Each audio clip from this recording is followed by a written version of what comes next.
እኛ መንከባከብና መጠንከር አለብን። አሁንም እረፍት የሌላቸው የራሳቸውን ማንነት በእኛ ላይ ለመጫን የሚሞክሩ ህልመኞች እንዳሉ አልፎ አልፎ እንገነዘባለን። በቅርብ ጊዜ እንኳን ይህችን ቅዱስ ምድር ላሊበላን ጨምሮ ወሎ በአጠቃላይ የአማራ ዋና ማዕከል መሆኗን የዘነጉ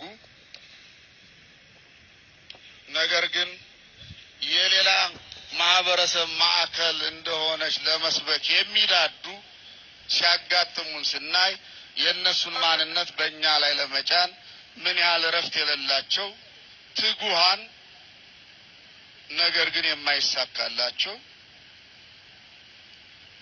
ወፍ ዘራሽ ፈላስፋዎች እንዳሉ መገንዘብ ችለናል።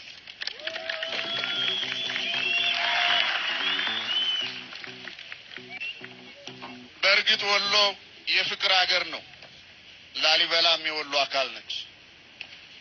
የፍቅር ሀገር ብቻ ሳይሆን ከማንም ማህበረሰብ ጋር የተጋባ የተዋለደ የማንንም ማህበረሰብ ፍላጎት የሚያከብር ይህንንም የሚያረጋግጥ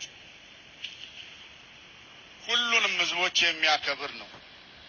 ወሎ ውስጥ ኦሮሞዎች አሉ፣ አገዎች አሉ፣ ሌሎችም አሉ። እነዚህ ጌጦቻችን እንጂ የወሎን ደካማነት የአማራን ደካማነት የሚያሳዩ አይደሉም። ወገኖቻችንና ጌጦቻችን ናቸው። ወደፊትም እንከባከባቸዋለን። ይህንን ደካማ ጎን በመቁጠር ወሎን የኦሮሞ ማዕከል እናደርጋለን ብለው የሚለፍፉ ጠባቦች ሊሳካላቸው እንደማይችል ባህላችን ሊከልሱት እንደማይችሉም በዚሁ አጋጣሚ ለማረጋገጥ እወዳለሁ። ስለሆነም ባህላችን ታሪካችን የምንኮራበት ነው፣ እንንከባከበዋለን። ስንንከባከብ ደግሞ የሌሎችንም ባህልና ታሪክ አብረን የምናከብርበት ሁኔታ ነው ያለው።